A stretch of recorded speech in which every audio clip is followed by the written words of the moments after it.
a lot of times we feel nervous.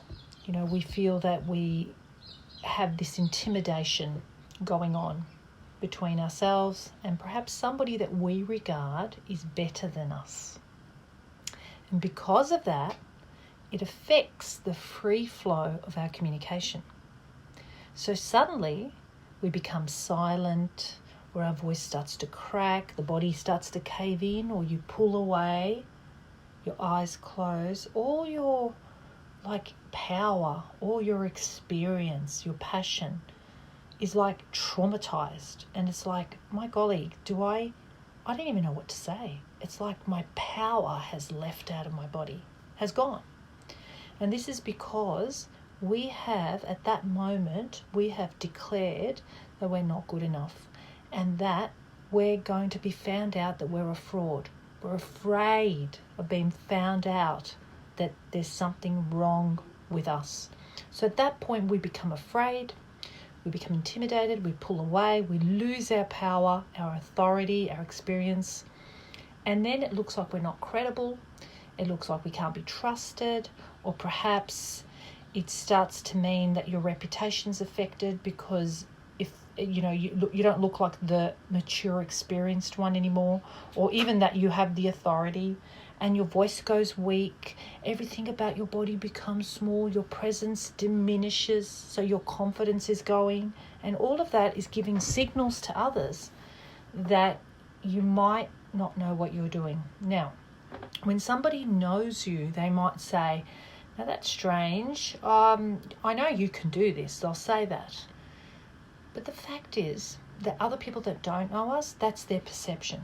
So it could impact other people in a way that they have this perception about you that, they're just giving you a chance. Like one day you'll grow up, or, one day you'll make it or you'll learn it, even though you have the capacity now. So what I see from my coaching and working with lots of people is that at that point, it's all about me and my nerves and what I'm afraid of, instead of my focus being on my message. How does this message help this person? So staying focused on the objective, we become subjective. It's all about me. And at some point, it's because we want to protect ourselves and we're afraid we're going to die. Something's going to happen. We're going to fall apart. And so that very thing you're afraid of can happen. Instead of focusing on what's the purpose of my message, how does this help the other person that I'm speaking to, even if it is your manager. So making him better than you, really, even that thought, it doesn't really help you.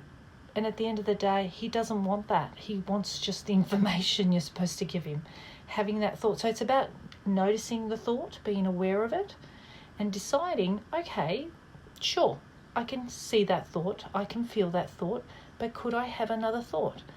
Could I stay focused on my work? Is this about me, or is it about what I'm here to deliver? So am I serving, or am I wanting to be served? You see, so it's that whole perception of mindset that's affecting our voice, our body, which is 97% of our communication. It's non-verbal. All of that's non-verbal because your tone of voice goes weak, your body goes weak, becomes introverted. So 97% of your communication's just walked out the door, simply because we have put the focus on ourselves instead of focusing on the message. What is the purpose of my message?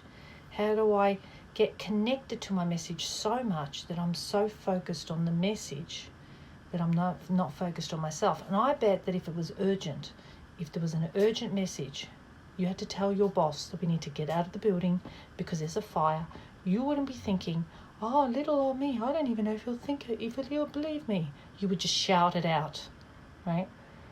And so at that point, you wouldn't even think about it, you would do it. So how important is your message? And that's what you've got to look at. You've got to look at, what is my message? How do I connect to it so then I am completely strong in it? And then how do I make it right for him? So putting the why first. What's in it for him to listen? How do I deliver it in such a way that it's all about his benefits? It's all about him and what he wants to know. Now, when I'm busy doing that, I can't be busy thinking about myself. So then my confidence goes up because I'm focused on the message.